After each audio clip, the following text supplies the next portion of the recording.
आपली मोहीम चाललेली आहे खड्डे भरायची.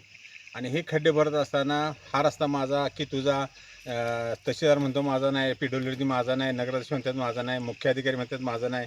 आणि ह्या रस्त्यात ते खड्डे राहिले त्यातनं अनेक अपघात झाले. मग ते अपघात परत होऊ नये यासाठी सह्याद्री टीमने मदतकार्य केलं आणि जेवढे खड्डे मुजवतील तेवढे आत्तापर्यंत मुजवत आले. इथनंही पुढे मुजवत राहणार आहे. बरेच ठिकाणी लाईट्स नाही, बरेच ठिकाणी पर्यटनाचा नाहक त्रास, बरेच ॲक्शन महाविशाला होतात आणि छोटे मोठे ॲक्शन झाल्यामुळे ते काय त्याच्यात नोंदी होत नाहीत.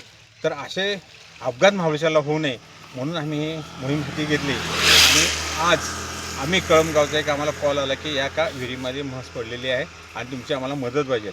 मित्र हो, मला ही अपेक्षा म्हणजे विहिरीत पडलेले एक जनावर आपल्याला काढायचं आणि तो कॉल आला आहे. मी त्यांना म्हणलं पाऊण तासात मिळतो.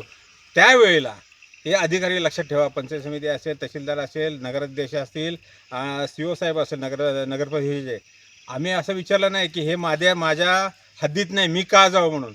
एक रेस्क्यूचं काम असतं. सह्याद्री डिझास्टर मॅनेजमेंट काम हे नेहमी जिथं कमी तिथं आम्ही काम करतो आणि एखाद्याला जीवन देण्याचं काम करतो. तर तुम्ही सगळ्यांनी आपण हे विसरा आता माझं तुझं करण्यापेक्षा आणि सामोपचाराने करून हे सगळं भविष्याचे जे सगळं जे नष्ट करायला लागलं आहे सौंदर्याने, ते टिकवण्यासाठी प्रयत्न करा.